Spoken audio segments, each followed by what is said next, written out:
Good morning Pihu. Good morning papa. চলুন আজকে আমি আপনাদের সাথে শেয়ার করি আমি আমার বাচ্চাকে ব্রেকফাস্টে কি কি খাওয়াই।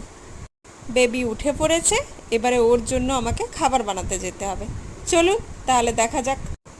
এই যে দুটো কৌটো দেখছেন, এটাই আছে ফ্লেক্সিডের ডাস্ট, আরেকটাতে আছে মাখনার ডাস্ট।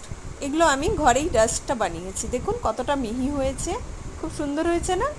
এবার আপনাকে দেখাই আমি আমার বাচ্চার পুষ্টিগুণ বজায় রাখার জন্য তাকে কিভাবে খাওয়াই। এটা ওটস, এটা মাখনার ডাস্ট, এটা হলো ফ্লেক্সিডের ডাস্ট, আর ওপাশেরটা হলো খেজুর। এই যে ফ্লেক্সিডের ডাস্টটা দেখছেন না, এইটা অনেক বেবি ডাইজেস্ট করতে পারে না, তো ওইটা একবার বেবিকে চেক করিয়ে দিতে হবে। এটা বেবির ব্রেন ডেভেলপমেন্টের জন্য খুবই ভালো, ওমেগা 3 ফ্যাটি অ্যাসিড থাকে, তাই ওকে আমি দিই।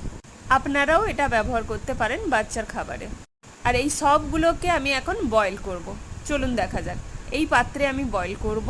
পাত্রটা আমি স্টিলের পাত্র নিয়েছি, স্টিলের পাত্র ভালো বয়েল হয়, এবং অ্যালুমিনিয়ামের পাত্রটা অ্যাভয়েড করাই ভালো বাচ্চাদের জন্য।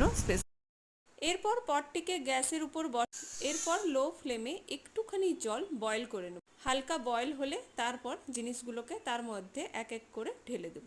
এরপর ওই স্পুনটিকে দিয়ে হালকা স্টেয়ার করে নেব যাতে লাম্পসগুলো না থাকে।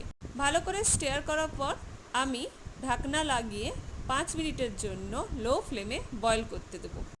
5 মিনিট বয়েল করার পর ওটাকে আমি চেক করব। 5 মিনিট হয়ে গেছে, বয়েলও ভালো করে হয়ে গেছে, একটু থকথকে হয়েছে, এবং খেজুরগুলো গোটা গোটা থাকার জন্য এটাকে আমি একটু গ্রাইন্ডিং করে নেব।